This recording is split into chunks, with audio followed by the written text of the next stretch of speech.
KBHD here, and this is going to be a quick video on something just because it's been covered in depth by a lot of people already. If you're subscribed to anyone else tech on YouTube, you've probably already seen this, or if you're not subscribed to any other tech channels on YouTube, maybe this is the first time you're seeing this, but this is the iPhone 6 dummy body. So a lot of people have been getting their hands on this courtesy of Sonny Dixon, who has had some notoriously great Apple leaks in the past, and I'll leave his Twitter link down below if you want to check out the rest of the stuff he shared. But this is supposed to be our first look at the body, shape, and size of the iPhone 6. But what it really is the dummy phone that a lot of the case manufacturers will use to create and start producing their iPhone 6 cases before the phone has actually been announced. So this is basically made up of all your rumors, all of your speculation, all of the things we know about the parts of the next iPhone to give a general idea of the shape and size that this next phone will be. So I'm gonna make this quick since it's been covered already, like I said, but there are three main characteristics that you're gonna wanna know about this before the next iPhone comes out because they're pretty much set in stone at this point, and that is the rounded edges, the much bigger display and slightly bigger bezels also, and the extreme thinness of this new phone. So for the rounded edges, this is just something about the design I've noticed since I've had it. It's a departure from all the iPhones we've had since the iPhone 4. The one right before it, the iPhone 3GS, was when it was last curved. And I'm not the first to say it, but this new dummy really reminds me of the HTC One M8 at a glance. And I've talked a lot about how the M8 feels in the hand thanks to its metal body and the roundness in the full review. So it's definitely not going to be quite as slippery as the M8, mostly because it's not quite as big. But that brings us to our next point, which is the size of this iPhone. Like I said, this is a big iPhone, the biggest phone Apple will ever make. This dummy sports a 4.7-inch display, and there are a whole ton more rumors that support this and a 1704 by 960 resolution.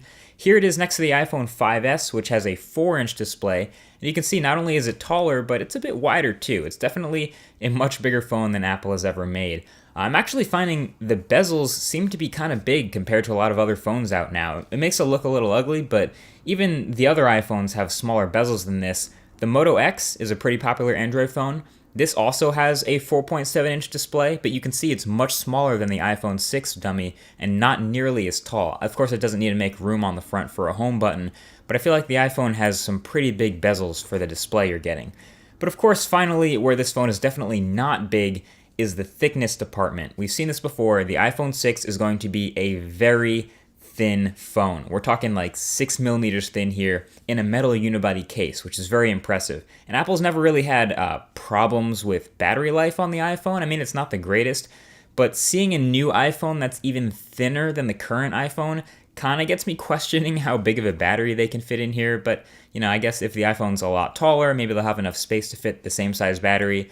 Who knows? I always think about battery life when I see a phone as thin as this. But as you can see here, if we check out one of these pre-production iPhone 6 cases here, which has the interior measurement of just 6 millimeters, we can put the iPhone 6 dummy in it, and of course, it fits just perfectly. All the cutouts and all the speakers and the lightning port and the headphone jack and the volume and mute switch, they're all still there, and it's the same thinness now as the iPod Touch, which is incredibly impressive, and I don't really see any other phones out there that are quite as well built and only 6 millimeters thick. So it's really impressive and has me pretty curious. But that's about it as far as the aesthetic stuff. There are also, of course, some other minor things, which I guess are major when it comes to the iPhone, where the power button relocation, it is now on the side of the phone, which makes sense because it's a bigger phone and it would be harder to reach the top, so it makes sense to put that power button in an easy to reach spot.